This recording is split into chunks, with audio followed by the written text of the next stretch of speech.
మీ అందరికీ నా శుభవందనాలు. దేవుని యొక్క సన్నిధిలో దేవుని యొక్క లేఖనముల నుండి వాక్య ధ్యానములకు వెళదాం. మనం పరిశుద్ధ గ్రంథము నుండి సామెతల గ్రంథము 22వ అధ్యాయము 5వ వాక్యాన్ని చదువుకుందాం.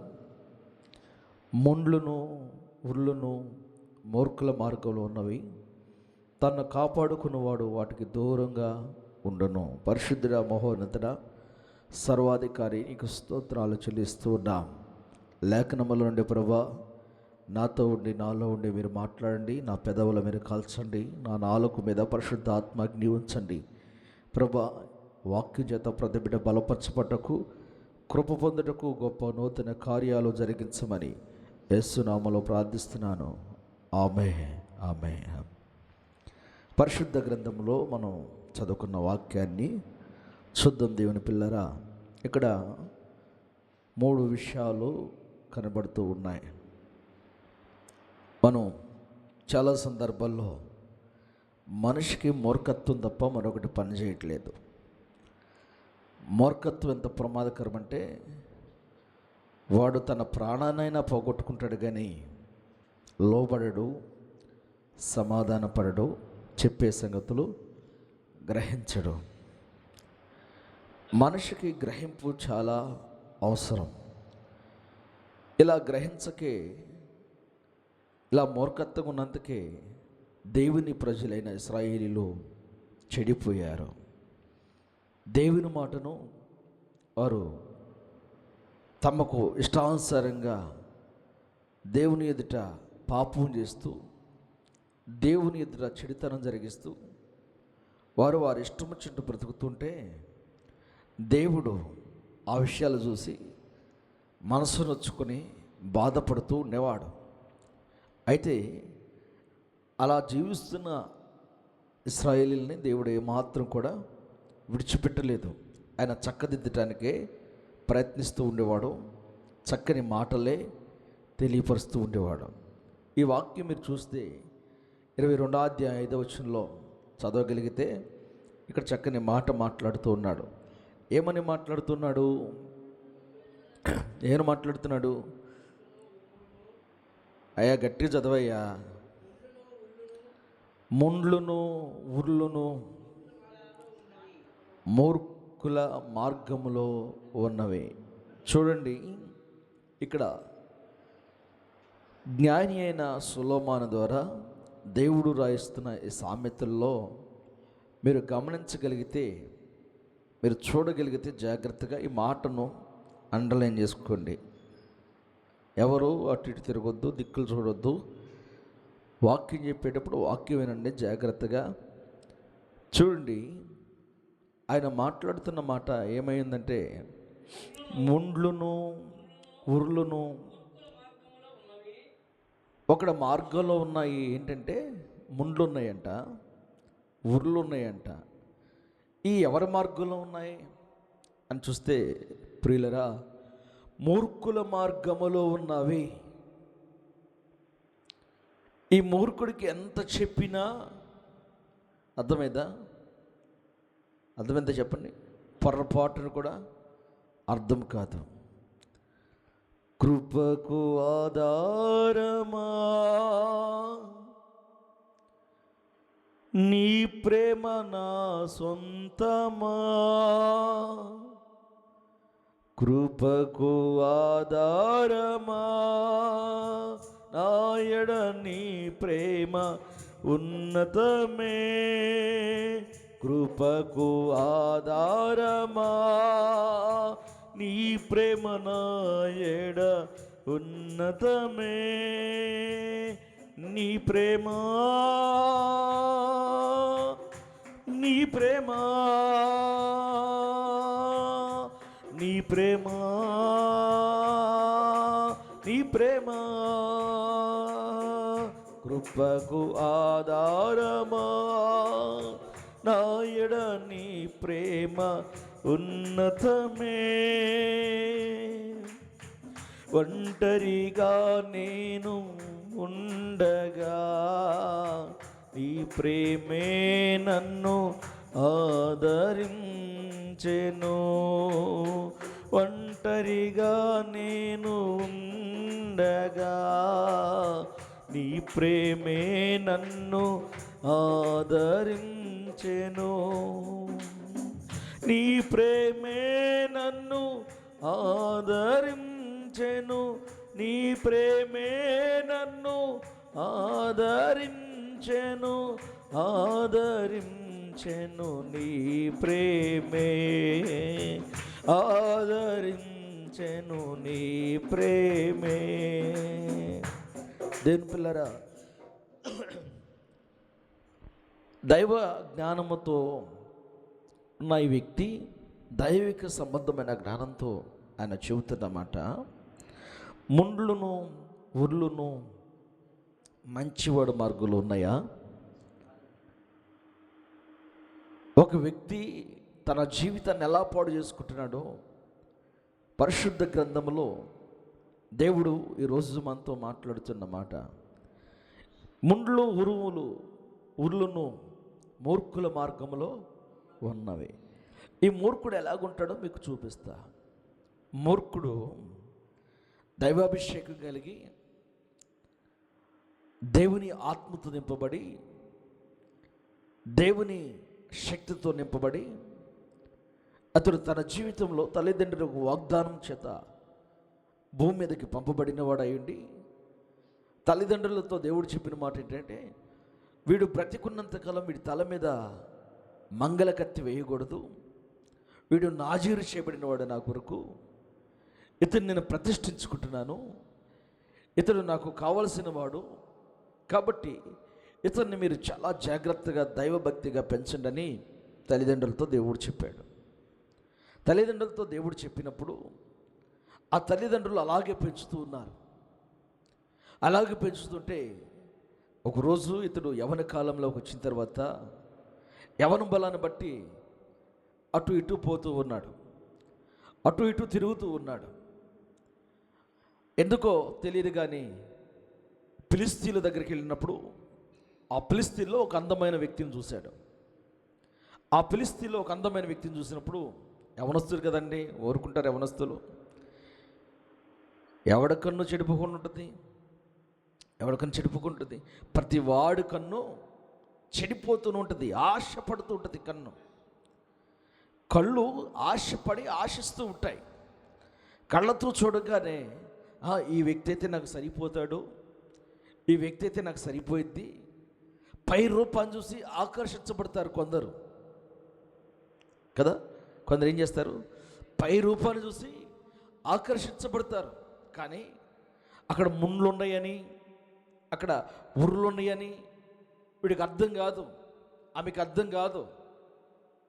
కారణం ఏంటంటే తల్లిదండ్రుల ప్రేమ వీళ్ళకి విషయంలాగా కనపడుతూ ఉంటుంది. వీళ్ళ కళ్ళుతో చూసి ఆశపడి ప్రేమిస్తూ మొదలు పెడతారే, ఆ ప్రేమ ఎలాగుంటుందంటే కొండ తేనెలాగుంటుందంటే వీళ్ళకి. ఆ ప్రేమలోకి దిగిన తర్వాత ఆ ప్రేమను అనుభవిస్తున్నప్పుడు తెలిసింది అది కొండ తేనో విషకరమైన ప్రమాదకరమైన విషయం అప్పుడు అర్థమైంది. అలాగే ఇతను గడేం చేస్తున్నాడంటే, అలాగే దేవుని యొక్క అభిషేకం కలిగిన వ్యక్తి, మామూలుడు కాదండి, ఇతను మామూలు వ్యక్తి కాదు. ఇతను ఎవరంటే అభిషేకించబడిన వాడు. ఎవరి చేత? పరిశుద్ధాత్మ చేతను, దేవుని చేతను అభిషేకంతో భూమి మీదకి పంపబడినవాడు, బలవంతుడు. ఆమేన్. ఈ బలవంతుడు తల్లిదండ్రులు చెప్పిన మాట పక్కన పెట్టి తన ఇష్టానుసారంగానే ముందుకు కొనసాగుతున్నప్పుడు అతనిలో ఉన్న బలం ఏంటంటే ఒక్క దౌడెముకు తీసుకొని ఫిలిస్తీన్ల 1000 మందిని హతమార్చాడు. కత్తితోనే చంపలేరు కదా 1000 మందిని కదా, కత్తితోనే 1000 మందిని చంపలేరు. కత్తి బట్టి 1000 మంది చంపలేని వారు ఇతనైతే దవడ ఎముక, పచ్చి దవడ ఎముక తీసుకొని 1000 మందిని కూల్చేసాడట. ఇంత బలం కలిగిన ఇతను తల్లిదండ్రుల మాటను మర్చిపోయింటారా? మర్చిపోలేదు. నేను అనుకుంటా అతడు నన్ను మించిన బలవంతుడు ఎవడున్నాడని బలంతోనే బ్రతకడం చూశాడు, కానీ బలపరిచి దేవుని మాట మర్చిపోయాడండి. అతని జీవితానికి దేవుని మాట ప్రాపకమై ఉన్న సంగతిని విడిచిపెట్టాడు. ఈనాటి దినాల్లో చాలామంది ఎలాగున్నారంటే ప్రార్థనకు వస్తూ ఉంటారు, సేవకులతో కలిసి ఉన్నట్టుంటారు, సంఘంతో కలిసి ఉన్నట్టుంటారు, కానీ వీరు అనుకుంటారు మాకు దైవ జ్ఞానం ఉంది. నేనంటాను, దైవ జ్ఞానం ఉన్నవాడు దేవుని యొక్క సహవాసాన్ని విడిచిపెట్టాడు. పాస్టర్ గారు మీకేం తెలుసండి మా బాధలు అలాంటివి కాబట్టి మేము విడిచిపెట్టాల్సి వస్తుంది, మా పరిస్థితులు మీరుంటే మీకు అర్థమైద్ది అంటూ ఉంటారు. పరిస్థితులు మీకున్నట్టుగా మాకు ఉంటాయి, మీకులాగానే మేము తింటాం, మీకులాగానే మేము రోడ్ల తిరుగుతాం, మీకులాగే మేము కూడా అన్ని బజార్కి వెళ్ళి తెచ్చుకుంటాం, కానీ ప్రతి పరిస్థితిలో దేవుని దగ్గరే కూర్చుంటాం. మరి మీరెందుకు కూర్చోలేరయ్య అంటే మీ మనసు చాలా మూర్ఖంగా ప్రవర్తిస్తూ ఉంటుంది అని నేను మిమ్మల్ని అంటలేదు. కొందరు ఉంటారు ఇలా, కొందరు జీవిస్తారు. అలా జీవించిన మూర్ఖుల్లో ఓ ప్రథమ మూర్ఖుడు, తన జీవితంలో ఉన్న అభిషేకాన్ని మర్చిపోయిన మూర్ఖుడు. అతడు తన బలం మీద ఆధారపడిపోయి తల్లిదండ్రులు దేవుని మాటిని ఏం చేయలేదు, అతని తల మీద మంగళ కత్తి వేయించలేదు, క్షవరం చేయించలేదు. అతడు క్షవరం చేయబడిన వాడుగా ఉన్నాడు. ప్రియులరా, అతడు ఎప్పుడైతే ఆశకు లోనయ్యాడో, ఎప్పుడైతే ప్రేమ అనే పదముకు బానిస అయ్యాడో, ఆ బానిసత్వం జీవితాన్ని ఏం చేసిందంటే తన జీవితంలో అంధకారం తీసుకొచ్చింది. ఎప్పుడు ఇక ఆయన బ్రతుకున్నంతకాలం ఎప్పుడు వెలుతురు చూడని పరిస్థితి అయిపోయింది. రాయబడిన ఈ వాక్యంలో చూస్తే ముండ్లను ఉర్లను మూర్ఖుల మార్గములో ఉన్నవి. ఆమేన్. ముండ్లను ఉర్లను ఎవరి మార్గంలో ఉన్నాయి? మూర్ఖుల మార్గంలో ఉన్నాయి. ముండ్లు ఉన్నాయి, ఉర్లు ఉన్నాయి. ఎవరి దగ్గర? మంచివాడి దగ్గర. మూర్ఖుల మార్గంలో ఏమన్నాయంటే మొదటిగా ముండ్లున్నాయి. ఈ ముళ్ళు ఎటు తిరిగినా గుచ్చుకుంటాయి, కానీ మూర్ఖుడు గుచ్చుకో. అడు మూర్ఖుడు కదా, అరే ఏంట్రా ముళ్ళు పక్కన వేసుకుని అంటే ముళ్ళ ఎందుకంది పట్టుకో అంటాడు. ఒకసారి పట్టుకో అంటాడు, నాకెందుకురా బాబా ముళ్ళు. ఆడు పక్కన వేసుకున్న ముళ్ళు మనల్ని పట్టుకోమంటాడు, మనం పట్టుకుంటే ఆడు గుచ్చుకున్న ముళ్ళు మనకు గుచ్చుకుంటుంది. కారణం ఏంటంటే మనము మూర్ఖత్వంలో లేవు కాబట్టి. మూర్ఖత్వంలో ఉన్నవాడికి ఏమర్థం అవుతుందంటే అది చెడిపోయినా మంచిగానే కనపడితే వాడి మార్గము వాడు ఎదుట సరైనది కాకపోయినా, మనకి సరైనది కాకపోయినా ఆడికి సరైనదిగానే కనబడుతుంటుంది.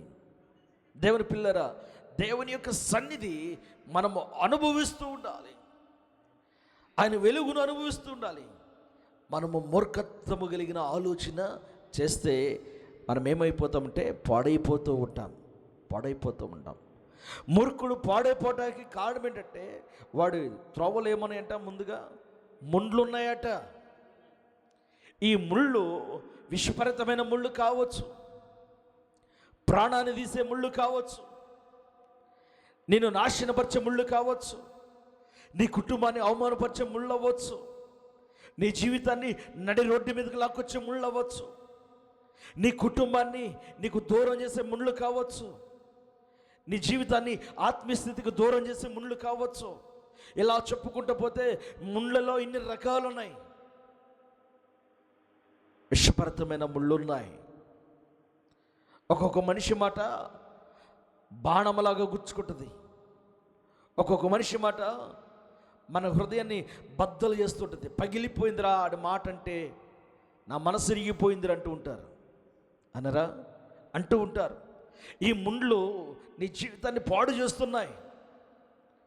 దేవుని వాక్యం అంటుంది కదా, పాడైపోతున్న మీ జీవితాలను నేను బాగు చేస్తాను, నశించిపోతున్న మిమ్మల్ని నేను రక్షిస్తాను. మనకు అర్థమవ్వాల్సింది ఏంటంటే, నా దగ్గర ఆత్మీయస్థితి ఉందా లేదా, నేను ఆత్మీయ జీవితంలో ఉన్నానా లేనా, నేను నా దేవునితో సరి సంబంధం కలిగి ఉన్నానా లేనా? మనం అర్థం చేసుకోవాలి మన జీవితాన్ని.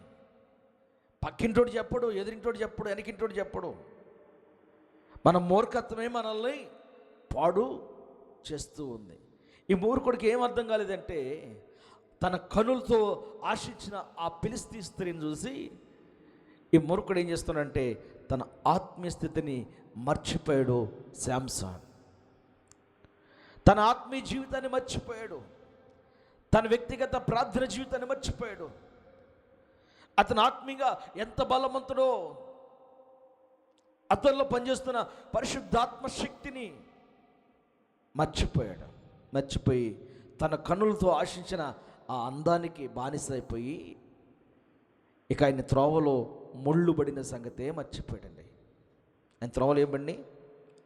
ముళ్ళు పడిపోయినాయి. ఆయన త్రోవలో ముళ్ళుంటే మనకి కనపడుతున్నాయి ఆ ముళ్ళు, అందరికీ కనపడుతున్నాయి ఆ ముళ్ళు. ఆయనకి మాత్రం సిమెంట్ రోడ్డే కనపడుతుంది. ఆయనకి మాత్రం మంచి రోడ్డే కనపడుతుంది, నీట్గా ఉన్నట్టు కనపడుతుంది. కానీ ఆయన త్రోవలు ఏమున్నాయి? మూర్ఖుల త్రోవలు ఏమున్నాయి? ముండ్లును ఉర్లును మూర్ఖుల మార్గములో ఉన్నాయి. ఈ మూర్ఖుడిని ఎన్ననాలి, ఏమనాలి, ఎలా అనాలి, ఏమని వర్ణించాలి? మూర్ఖత్వంగా బ్రతికే వారికి ఎన్ని రకాలుగా చెప్పినా, ఏ కోణంలో చెప్పినా ఇక్కడికి ఏం అర్థం కాదు. కారణం ఏంటంటే అతను అనుకుంటాడు, నేను చాలా తెలివైనోడిని. ఏమైనాడంట? చాలా తెలివైనోడంట. ఈ తెలివైనోడికి అరే నీ కాళ్ళకి ఏదో ఉందరా అన్నారంట. తెలివైనోడు ఏం చేశాడంట? ఉందంటే చెప్పినప్పుడు వినాలా, కడుక్కోవాలా? కడుక్కోకుండా వంగంట ఏలుతో పట్టుకొని చూసంట, ముక్కు దగ్గర పెట్టుకుని వాసన చూసాడంట. అప్పుడు నమ్మాడంట. ఎవడీడు? మూర్ఖుడు. అరే నీ కాళ్ళకి ఏదో అంటింది అన్నప్పుడు వెళ్ళి కాళ్ళు కడుక్కోవాలా, వంగి ఏలుతో పట్టుకోవాలా? చెప్పండి. వెళ్ళి కాళ్ళు కడుక్కోవాలి. ఇడు మూర్ఖుడు కాబట్టి కాళ్ళు కడుక్కోలా, వంగి చూసి ముక్కు దగ్గర పెట్టుకుని వాసన చూసిన తర్వాత ఆహా అంటింది. ఇడు స్వభావం చూడండి ఎలాగున్నాడు. ఈడికి కంపు కొడితే తప్ప ఎదటి వాని మాట వినడు. నేను ఎచ్చిన చోటనే మనసారా నవేదా, నేను పడిన చోటనే ప్రభు కొరకై నిల్చెదా. నేను ఓడిపోనయా నా పక్షానుండగా, నేను కృంగిపోనయా నీవు నాతో ఉండగా. నేను ఓడిపోనయా నా పక్షానుండగా, నేను కృంగిపోనయా నీవు నా తోడుండగా. నేను ఎచ్చిన చోటనే మనసారా నవేదా, నేను పడిన చోటనే ప్రభు కొరకై నిల్చెదా. నేను ఎచ్చిన చోటనే మనసారా నవేదా, నేను పడిన చోటనే ప్రభు కొరకై నిల్చెదా. నేను ఓడిపోనయా నా పక్షానుండగా, నేను కృంగిపోనయా నీవు నాతో ఉండగా. అవమానం పొందిన చోటే అభిషేకం నాకిచ్చావే, వెలివేయబడిన స్థలములు నన్ను నిలిపినావే. అవమానం పొందిన చోటే అభిషేకం నాకిచ్చావే, వెలివేయబడిన స్థలములో నన్ను నిలిపినావే. ఖ్యాతినిచ్చి ఘనతనిచ్చి మంచి పేరు నాకిచ్చావే, ఖ్యాతినిచ్చి ఘనతనిచ్చి మంచి పేరు నాకిచ్చావే. శాశ్వతమైన కృపతో నన్ను నడుపుచున్నావే, శాశ్వతమైన కృపతో నన్ను నడుపుచున్నావే. నేను ఓడిపోనయా, నా పక్షానుండగా నేను కృంగిపోనయా. నీవు నా తోడుండగా నేను ఓడిపోనయా, నా పక్షానుండగా నేను కృంగిపోనయా. నీవు నా తోడుండగా నేను ఎచ్చిన చోటనే మనసారా నవ్వెదా, నేను పడిన చోటనే ప్రభు కొరకై నిల్చెదా, ప్రభు కొరకై నిల్చెదా, యేసు కొరకే నిల్చెదా. నేను ఓడిపోనయా. హల్లెలూయా. మనిషి ఓడిపోవటం నేర్చుకుంటున్నాడు, కానీ పడిపోయిన చోట నుంచి గెలవటం నేర్చుకోలేకపోతున్నాడు. నీకు కావలసినది, నీవు తెలుసుకోవలసినది, దేవుడు నీ కొరకు ఒక మంచి మార్గాన్ని ఏర్పాటు చేశాడు. ఆ మార్గాన్ని విడిచిపెట్టాడు. ఆయన అభిషేకాన్ని గుర్తించలేకపోయాడు, ఆయన ఆత్మీయస్థితిని గుర్తించలేకపోయాడు. శాంసోన్ తన జీవితంలో నడుస్తున్న త్రోవ సరైనది కాదని తల్లిదండ్రులు హెచ్చరించారు, మర్చిపోయాడు. ప్రియులరా, ఒక మారు అవమానించబడ్డాడు, ఒకసారి అవమానించబడ్డాడు. అయినను అవమానాన్ని పక్కన పెట్టేసి మరలా అదే మార్గంలో వెళ్ళాడు, మరలా అదే మార్గంలో జీవించాడు. అదే మార్గం ఆయన జీవితానికి ఏం తీసుకొచ్చిందంటే అంధకార సంబంధమైన చీకటిని తీసుకొచ్చింది. ఆయన బ్రతికుండగానే గుడ్డివారిని చేసేశారు ఫిలిష్తీయులు. అతను బ్రతికుండగానే శాశ్వతంగా గుడ్డోడిగా ఆయన కళ్ళను తోడేశారు. కారణం ఏంటంటే మూర్ఖత్వం చూపును పోగొట్టింది. ఆయన మూర్ఖత్వం, ఆ మూర్ఖత్వంలో ఏమున్నాయి అంటే చూపును పోగొట్టే ముండ్లున్నాయి. నీ ఆత్మీయస్థితిలో, నీ జీవన శైలిలో నీలో మూర్ఖత్వం పనిచేస్తే కొన్ని ముండ్లు నీతో ఉంటాయి. ఆ ముండ్లు నీకు దరిద్రం కలిగించవచ్చు, ఆ ముళ్ళు నీకు అవమానం కలిగించవచ్చు, ఆ ముళ్ళు నిన్ను నీ ఆత్మీయస్థితి నుంచి దూరం చేయొచ్చు, ఆ ముళ్ళు దేవుని చేత పొందిన ఆశీర్వాదాన్ని పోగొట్టవచ్చు. నీవు మూర్ఖత్వంలో ఉంటే, మూర్ఖత్వంలో ఉన్నావా? దేవుని మాట గ్రహిస్తున్నావా? దేవుని మాట గ్రహిస్తే నీవు మూర్ఖుడిగా జీవించవు. అన్నలంతా ఒకే ఒక వ్యక్తిని బట్టి మూర్ఖంగా ప్రవర్తించారు. తన సహోదరుడి పట్ల అన్నలంతా మూర్ఖంగా ప్రవర్తించారు, చాలా కఠినంగా, చాలా మూర్ఖంగా. అతనికి పెట్టిన పేరు తెలుసా? అరే, కలలో కనువాడు వస్తున్నాడయా. అతగాడికి పెట్టిన పేరు, ఇతగాళ్ళు కలలు కనేవాడు. అతను పని కట్టుకొని కలలు కనలేదు ప్రియులారా. అతడు పని కట్టుకొని కలలు కన్నాడా? నాకు కలర్ రమ్మా అని ఎవరైనా అంటారా?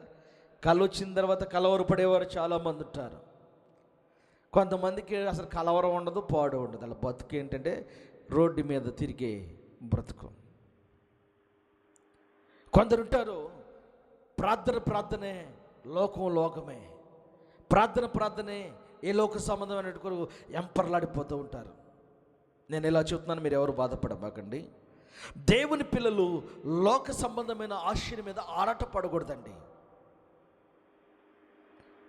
మన దేవుడు మనకు సహాయకుడు అన్న సంగతిని మర్చిపోకూడదు. ఇతను కల కన్నాడు, కళ మంచిదే, కానీ కళను బట్టి అన్నలు కలవరపడ్డారు. ఆమేన్, హల్లెలూయా, హల్లెలూయా. ఎవరు కలవరపడ్డారు? కళ కన్నవాడు కలవరపడలా, కళను విన్నవారు కలవరపడ్డారు. ఈ రోజుల్లో దేవుని పిల్లలు కూడా ఎలా ఉంటారు తెలుసా? మీ గురించి ఒక కళ వచ్చిందంటే కళ్ళగన్నవాడు కలవరపడ్డావు, ఎన్నవాడు కలవరపడి అక్కడి నుంచి దూరంగా వెళ్ళిపోతారు. ఏం చేస్తారు? ఇంకక్కడ సంఘంలో కలిసి ఉండరు, ఆ దైవజనుడితో కలిసి ఉండరు. ఎందుకంటే మాట్లాడితే నా కోసమే రావాలి కళ. గుళ్ళో నేను ఒక్కదాన్ని ఉన్నానా? ఏమండమ్మా కదా, పెద్దక్క చెప్పాలి. గుళ్ళో నేను ఒక్కదాన్ని ఉండనా? అయ్యగారికి అమ్మగారికి నా తప్ప ఇంకెవరు కనపడలేదా కదా? ఇలా అంటూ ఉంటారు. కాదు కాదు, అయ్యగారికి అమ్మగారికి కనపడటం కాదు, నువ్వు దేవునికి కనపడ్డావు. దేవుడు నిన్ను బాగు చేయాలనుకున్నాడు, దేవుడు నిన్ను సరిచేయాలనుకున్నాడు. ఆయన నీ జీవితాన్ని నూతనపరచడం ఆయనకి ఇష్టమైంది కాబట్టి నిన్ను కూర్చిన కళ దేవుడు ఆ దైవజనుడికి ఇచ్చాడు. నువ్వు దాన్ని ఆస్వాదిస్తామా? ఆస్వాదించుకుంటా కోపాన్ని పగను రేపుకుంటూ ఉంటాం. రేపుకుంటాం? కోపాన్ని పగని రేపుకుంటూ ఉంటాం. ఎత్తుగాడు వస్తుంటే క్యారేజ్ తీసుకుని ఎత్తుగాళ్ళందరికీ అరే అడుగడుగడుగో కలలగనేవాడు వస్తున్నాడు. ఏం చేద్దాం అబ్బాయి? వేసేద్దాం. ఏం చేద్దాం? చంపేద్దాం. ఒకే మాట. మీలో కూడా కొంతమంది బాధ రావచ్చు, కోపం అనవచ్చు. ఏంటి అయ్యగారు అట్ట మాట్లాడతాడు? ఎప్పుడైనా సరే ఎన్నిసార్లు వచ్చి ఉండదు కోపం నా మీద? లెక్క మించిన సార్లు వచ్చి ఉండదు. పగటేసుకెళ్ళి అంటారే, నేను ఇట్లా మాట్లాడుతాను, బాధ పెట్టుకోమాక, కోపం పెట్టుకోమాక. పగటేసుకెళ్ళి అంటారే. గుళ్ళో ఉన్నసేపు ఏమో బుద్ధిగా ఉంటుంది. బ్యాంకుల దగ్గరికి, ఆ మహిళా మండల దగ్గరికి, ఎక్కడ పోవాలంటే ఆ పనికిరాని అన్ని మెడలో వెళ్తూ ఉంటాయి. బాప్తీసం రోజు ఏమో అన్నీ తీసి పక్కన పాడేశారు. ఈ రోజేమో ఎక్కడికి వెళ్ళాలి? మహిళా మండలకి. ఇప్పుడు కాదు లేక, స్తోత్రం కలుగును గాక. ఎక్కడికి? క్రీస్తు దగ్గర ఒకేలాగా ఉండాలి. ఎలా ఉండాలి తెలుసా? నా దీపము యేసయ్యా నీవు వెలిగించినావు, సుడిగాలిలోనైనా జడివానలోనైనా ఆరిపోదులే నీవు వెలిగించిన దీపము. నీవు వెలిగించిన దీపము, నీవు వెలిగించిన దీపము, నీవు వెలిగించిన దీపము, నా దీపము యేసయ్యా నీవు వెలిగించినావు. ఆరని దీపమై దేదృశ్యమానమై నా హృదయ కోవెలపై దీపాల తోరణమై, ఆరని దీపమై దేదృశ్యమానమై నా హృదయ కోవెలపై దీపాల తోరణమై చేసావు పండుగ, వెలిగావు నిండుగా. చేసావు పండుగ, వెలిగావు నిండుగా. హల్లెలూయా. ఆరిపోయిన దీపాన్ని వెలిగించి ఆయన పండగ చేసుకుంటుంటే మనం దండగ్గా మారిపోతున్నాం. ఆయనేమో నిన్ను వెలిగించాడు,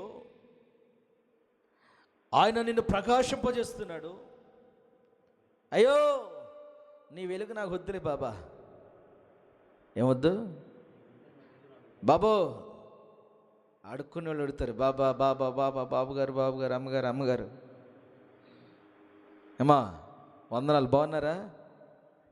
నాయన స్తోత్రం కలుగును గాక. హల్లెలూయా కదా. వెలిగించాడు, నిన్ను వెలిగించాడా? మనం కూడా కుక్క చైన్లు వేసుకుని తిరిగాం. ఏంటి అలా అయ్యగారు ఏంటి ఎట్ట అంటున్నారా? మూర్ఖుల మార్గం అంట. దేవుని మాట కాదని తిరిగేవాడు ఏమై ఉన్నాడు? జజ్బా బాగున్నావా? Praise lord. హల్లెలూయా 2026 సంవత్సర శుభాకాంక్షలు. ఏమై ఉన్నాడంట? మూర్ఖుల మార్గం వాళ్ళ కంటికి చాలా బాగా భద్రంగా కనపడుద్ది, కానీ వాళ్ళ చుట్టూ ఉన్న ముళ్ళు మాత్రం వాళ్ళ గుచ్చుకుంటున్నా. కానీ నాకు తెలిసి మెత్తని సోఫాలో కూర్చున్నట్టుంటుందేమో, అలవాటు అయిపోయినాయిగా గుచ్చుకొని గుచ్చుకొని గుచ్చుకొని గుచ్చుకొని కదా. ఏం అలవాటైనాయి? ముళ్ళేనా? హల్లెలూయా. మీకులా ముళ్ళేనా? స్తోత్రం చెప్పండి అందరూ. హల్లెలూయా. ముళ్ళు. ఇతగాడి మాట, ఇతగాడి దర్శనం వీళ్ళందరికీ ఎలా అనిపించింది? ముళ్ళులాగా అనిపించింది. ఎందుకు? ఇలా మూర్ఖులు కదా, మూర్ఖులు కదా. తమ్ముడా, అలాంటి కళ వచ్చిందా? అయితే మేము కూడా కలగానాలంటే ఏం చేయాలి తమ్ముడు అని ప్రార్థన చేయొచ్చు గడికి. ఇది ప్రార్థన చేసే రకం కాదు. ఒకవేళ ప్రార్థన చేసేవాడిని చెడగొట్టే రకాలు ఉంటాయి. మేము కూడా ప్రార్థన చేస్తాం, మేము కూడా ప్రార్థనకి వెళ్తాం, మేము కూడా గుడికి వెళ్తాం, మాకు కూడా అయ్యగారు ఉన్నాడు, ఏం కాదు చేయొచ్చు అంటారు. ఏమంటారు? ఏం కాదు చేయొచ్చు, మా అయ్యగారు చేస్తాడమ్మా. మరి మా అయ్యగారు అంటే చేయడు? ఏం మాట్లాడతారు వీళ్ళు? ఏం మాట్లాడతారు? మా అయ్యగారు ఎందుకు చేయడు? మీ అయ్యగారు ఎందుకు చేయడో, మీ అయ్యగారు ఏం చెబుతున్నాడో వినండి. వినాలి కదా. వినకుండా, నడవకుండా, వాక్యానుసారంగా జీవించకుండా, వాక్యాన్ని బట్టి ప్రార్థన చేయకుండా 5 దినాలు నన్నలో ఏకాంతంలో కొండల్లో ప్రార్థన చేశాం. దేవుడు ఒక అద్భుతమైన దర్శనాన్ని ఇచ్చాడు. అక్కడికి వెళ్ళిన తర్వాత దేవుడు ఒక గొప్ప వాగ్దానం చేశాడు మాకు. నేను చెప్పా వస్తారేమని. ఒకవేళ నేను ప్రత్యేక మిమ్మల్ని తీసుకెళ్ళి పెట్టిన మీరు కూడా రారు, నా సంఘంగా మీరు కదిలి రండి అన్నారు, రారు. మీరు అట్టుండారంటే నాకు తెలిసి బావిలో కప్పల్లాగానే ఉన్నారనుకుంటున్నాను నేను. మీకంటూ ఒక ప్రపంచాన్ని తలుచుకుని బ్రతుకుతున్నారు. నేను చెప్పేది ఏంటంటే, నేను మిమ్మల్ని విమర్శించట్లేదు, కానీ వాక్యం అనే ప్రపంచంలోకి వస్తే ప్రార్థన అనే జీవితంలోకి వెళ్తాం. ఎక్కడికి వస్తే? వాక్యం అనే ప్రపంచంలోకి వస్తే ప్రార్థన అనే జీవితంలోకి వెళ్తాం. ఈ ప్రార్థన ఐశ్వర్యవంతులుగా చేస్తుంది. లేకపోతే ఏం చేస్తుందంటే, ఇలాగనే 22:5 ఉన్నట్టుగా ముండ్లను ఉర్లను మూర్ఖుల మార్గములో ఉన్నవి, తన్ను కాపాడుకున్నవాడు వాటికి దూరంగా ఉండును. ఇప్పుడు నిన్ను నువ్వు కాపాడుకోవాలంటే దేనికి దూరంగా ఉండాలి? పాపం అనే ముళ్ళకు దూరంగా ఉండాలి. పాపం అనే ఉరికి దూరంగా ఉండాలి. చూడండి, అది అండర్లైన్ చేసుకోండి. తన్ను కాపాడుకున్నవాడు వాటికి దూరముగా ఉండును. నన్ను నేను కాపాడుకోవాలంటే ఏం చేయాలి? చెప్పండి. ప్రతి వ్యక్తి దగ్గర పాపం మోకరిల్లిద్ది. నువ్వు మోకరిల్లకపోయినా పాపం ప్రతి వ్యక్తిని పలకరిస్తుంది. అర్థమవుతుందా? పాపం ప్రతి వ్యక్తిని తట్టి లేపుతూ ఉంటుంది. నువ్వు కాస్త కోస్తో భక్తిగా పెరుగుతుంటే నీ భక్తి జీవితాన్ని పాడు చేయటం ఏం చేస్తుందంటే, పాపం నిన్ను వెన్ను తట్టి పలకరించి, హలో, ఈ రోజులు ఈ సెల్ ఫోన్లు వచ్చినాయి కదా, ఈ టచ్ ఫోన్లు వచ్చినాయి కదా, మీకే కాదు మాకు కూడా ఉన్నాయి, మేము కూడా వాడుతున్నాం. వీటికి రాంగ్ మెసేజ్లు వస్తున్నాయి. ఈ వాట్సాప్ ఒకటి, ఫేస్బుక్ ఒకటి, ఇన్స్టా ఒకటి, ట్విట్టర్ ఒకటి, ఇవన్నీ వచ్చిన తర్వాత ఏదో ఒక దానిలో హాయ్ బాగున్నావా అని ఒక మెసేజ్ వచ్చింది. ప్రాణమాగిద్దా? ఏం చేసిద్ది? ప్రాణం, మనసు హాయ్ బాగున్నావా, అబ్బా ఇంత బాధలు ఉంటే హాయ్ బాగున్నావన్న వాళ్ళు ఉన్నారు. నన్ను నన్ను కూడా పలకరించే వాళ్ళు ఉన్నారా? ఈ ముళ్ళు వెనకాల పడతాం మనం. ఏ ముళ్ళు వెనకాల? మాట్లాడు వింటాయా? కాదు, హాయ్ అనే ముళ్ళు వెనకాల పడతాం. పడతావా?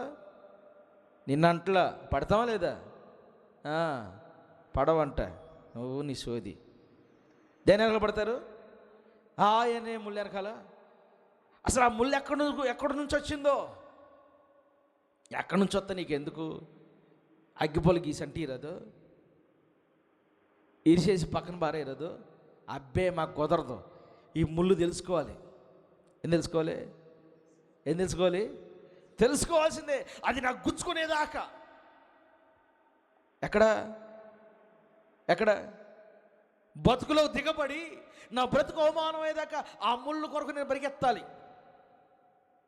ఇది నేను చెబుతుంది కదా, వాక్యం చెబుతుంది. ప్రియులరా, పరిశుద్ధ సన్నిధిలో దేవుని దగ్గర రాత్రి బ్రతులాడుకున్న, ప్రభా రేపు సంఘ బిడ్డలకి ఏం చెప్పాలంటే ఇది ఏ వచ్చాడు దేవుడు నాకు. వాక్యమును కాదు ఇక్కడలో, దీన్ని ఫాలో అవుతారంట. ఇది కాస్త ఏమైద్ది, ఇక ఎవరో చూడకూడదు ఈ ముళ్ళని. ఈ ముళ్ళుతో మన ముళ్ళు వేస్తూ ఉంటాం కదా. హాయ్కి హాయ్ అండి, మీరెవరు? అట్నుంచి రిప్లై వస్తుంది, మీరు బాగుంటారు. నేను అసలు మీకు ఎలా తెలుసు? నన్ను ఎక్కడ చూశారు మీరు? స్త్రీ అయినా పురుషుడైనా ఇదే సంభాషణ, కొత్త సంభాషణ ఏముండదు. మనుషుడు మనగడను మర్చిపోతున్నాడు. క్రీస్తు పిల్లలు దేవుని యొక్క నీతిని విడిచిపెడుతున్నారు. ముండ్లు మీకెందుకు గుచ్చుకుంటున్నాయి అంటే, పరిశుద్ధ అలంకరణ పోగొట్టుకున్నట్టు చేత. కలలగన్న యేషేపును అని ఎగతాళి చేశారే, ఆ యేషేపు తన జీవితాన్ని ఎలా భద్రపరుచుకున్నాడు? ఆ యేషేపు తన జీవితాన్ని ఎలా సాక్రిఫైస్ చేశాడు? దేవుని కోసం అతడు చాలా జాగ్రత్తగా బ్రతికాడు. గొప్ప అవకాశం. అటువంటి అవకాశం కోసం చాలామంది యవనస్తులు ఎదురు చూస్తూ ఉంటారు. ఈ రోజుల్లోనే కాదు, ఆ రోజుల్లో కూడా, ఈ దినానే కాదు, ఆ దినాన్ని కూడా చాలామంది యవనస్తులు తమ చూపు ద్వారా ఆశిస్తూ చూశారు. కానీ యేషేపు చూపంతా దైవ దర్శనం మీద ఉంది. ఆమె చప్పట్లు కూడా దేనా మహిమద్దమా కొట్టు గట్టిగా, హల్లెలూయా హల్లెలూయా. యేషేపు చూపంతా దేవుని దర్శనం మీదే ఉంది. దర్శనాన్ని మర్చిపోవచ్చుగా కదా, దర్శనాన్ని మర్చిపోవచ్చుగా. దర్శనాన్ని మర్చిపోతే ఏమైంది? ఆయనకు తెలుసు ఏమైద్దో. ఎప్పుడైనా చికెన్ ఫ్రై చేశారా? ఫిష్ ఫ్రై చేశారా? ప్రాణశ్రీ చేసావా? టమాటా చారు పెట్టావా? చెవుడు కూడా వచ్చిందా?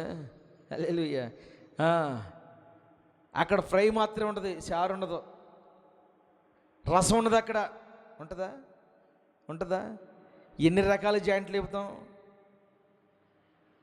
వెళ్ళండి చికెన్ కొట్టు దగ్గరికి, వెళ్ళండి జాయింట్ లేపుడు దగ్గరికి వెళ్ళండి.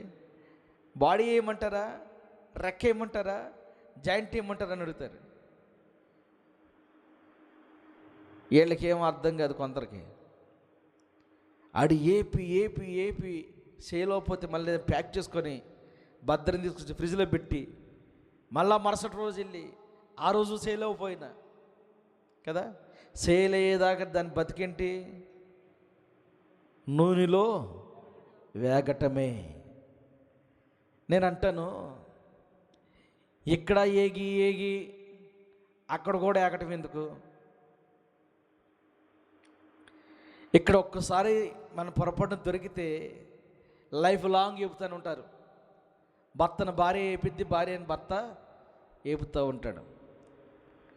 ఇక ఏపుకునే పని మీద ఉంటారు, నూనెలో కళాయిలో వేసి. ఇక మనస్సు నిబ్బరపరచుకోలేక ఏం చేస్తారంటే, నీకు నాకు చెల్లదు కాబట్టి చెల్లి చీట్లే ఖాయమయ్యా, ఏ చీట్లు? చెలి చీటులే ఖాయం. ఎందుకు చెబుతుందో తెలుసా? వాక్యం మీరు అర్థం చేసుకోవాలి. ముండ్లు, ఉరుములు, ఉరుళ్ళు మూర్ఖుల మార్గంలో ఉన్నాయి. ఏముందంటే ఫస్ట్ ఏమున్నాయి? ముళ్ళు. రెండోది ఉరి. ఇక ఈ బ్రతుకు నేను బ్రతకలేను స్వామే ఏమంటారు చాలామంది?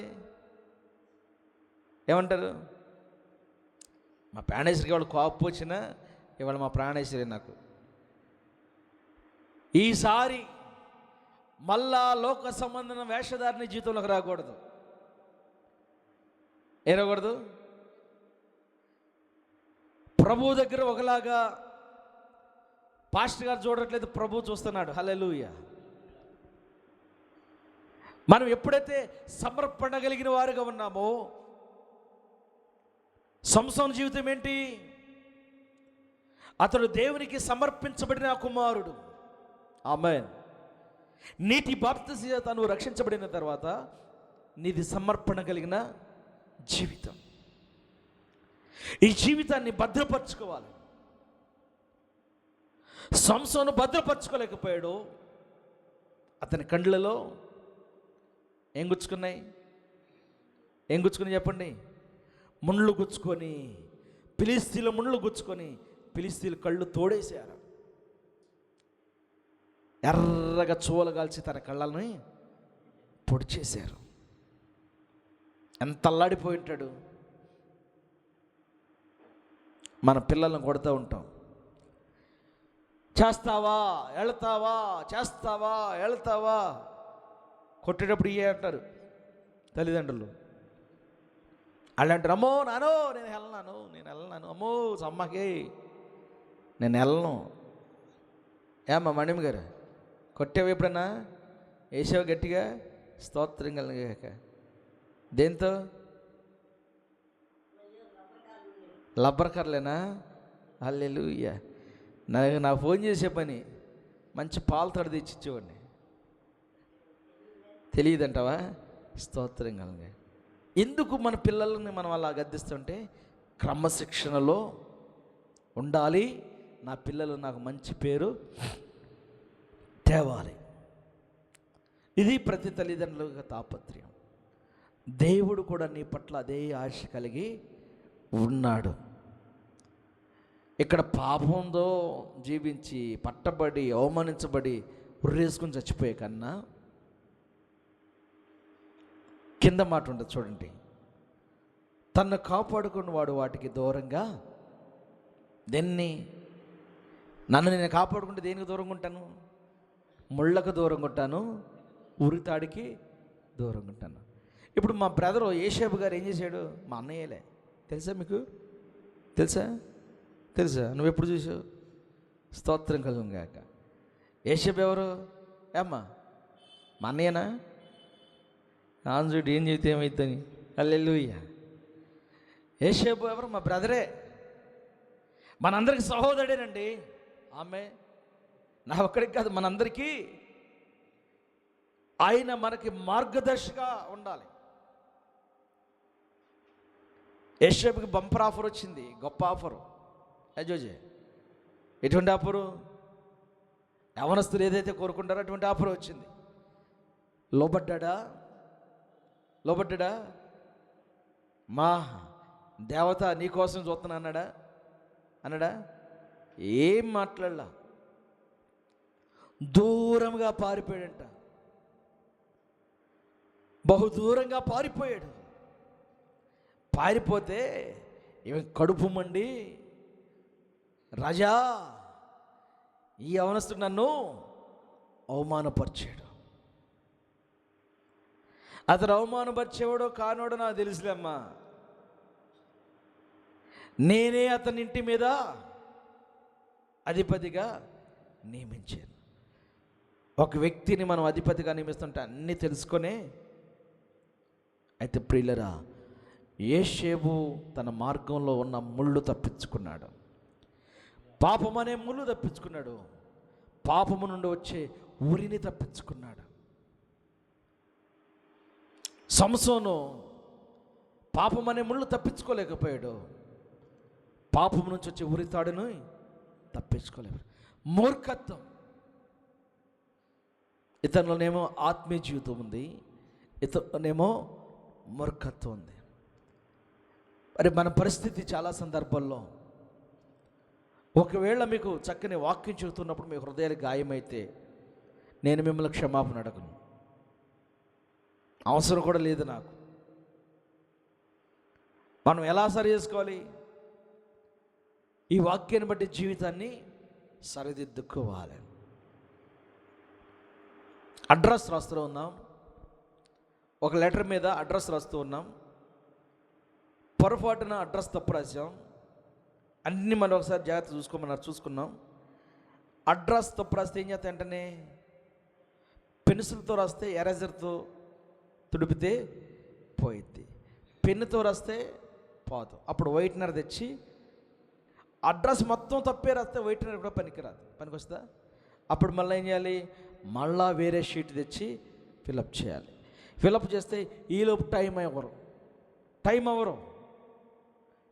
అవర్ అయిపోయింది. అప్పుడేంటి?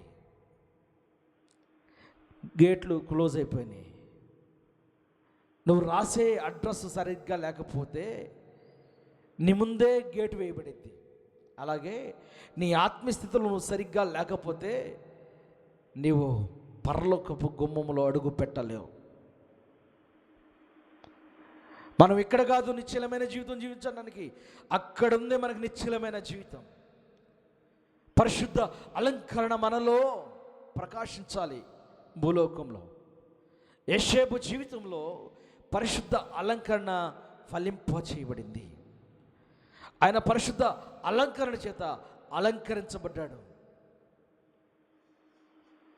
దేవుని వాక్యం వింటున్న మీ జీవితాల్లో ఆయన మాట్లాడుతున్నమాట, తనను కాపాడుకున్నవాడు వాటికి దూరంగా ఉండు. చివరి మాట 15వ అధ్యాయము 19వ వాక్యం, సామెతలు 15:19. సోమరి 15వ అధ్యాయము 19వ వచనం.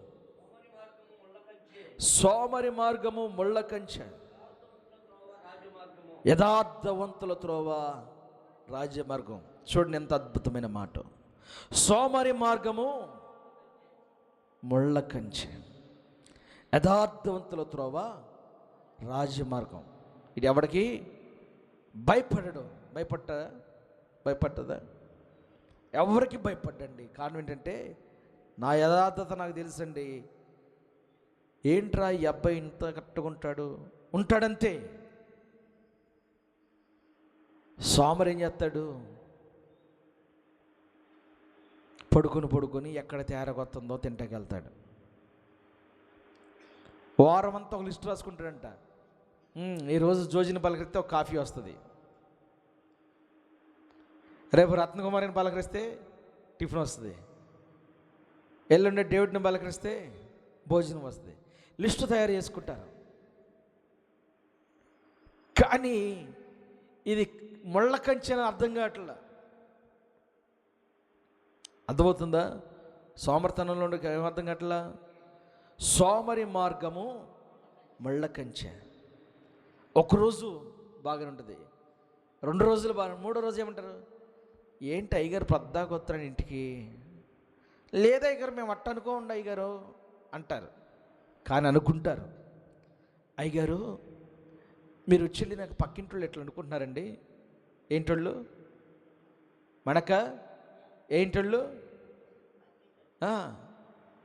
అయ్యగారిని రావద్దు అనలేక, అయ్యగారు వద్దులే అనలేక, అయ్యగారు అయితే మాత్రం రోజు రావాలా ఇంటికి?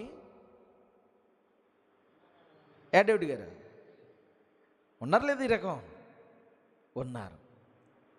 ఒక అయ్యగారే కాదండి, విశ్వాసగా మీరైనా, లోకంలో తిరిగే వ్యక్తులైనా, ఏంటంటే తెల్లారి పట్టుకొచ్చేస్తున్నాడు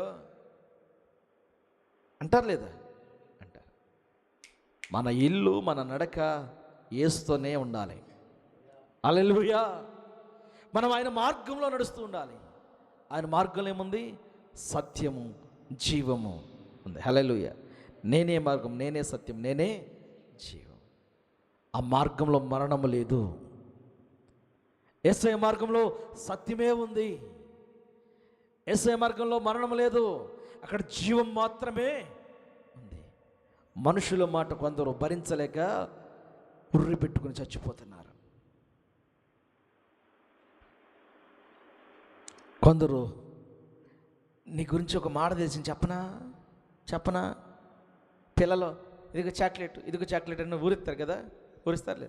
అట్టే నీ గురించే ఒక మాట తెలిసింది, ఏమనుకోకు చెబితే చెప్పు చావరాదా అనుకునేది ఏంటి? మళ్ళీ అగ్గిలేందుకు? చెప్పేదా డైరెక్ట్ చెప్పేచ్చుగా. చెప్పరు, చంపుతారు మాటలతో, మనుషులు చంపుతారు. యేసేపు దగ్గరికి పాపం వచ్చి ప్రతిష్ట చేసుకుంది, కానీ యేసేపు పాపాన్ని మొత్తం ప్రతిష్ట చేసుకోలేదు. పా, నా దేవునిది నాకు చాలా ప్రాముఖ్యమైనది.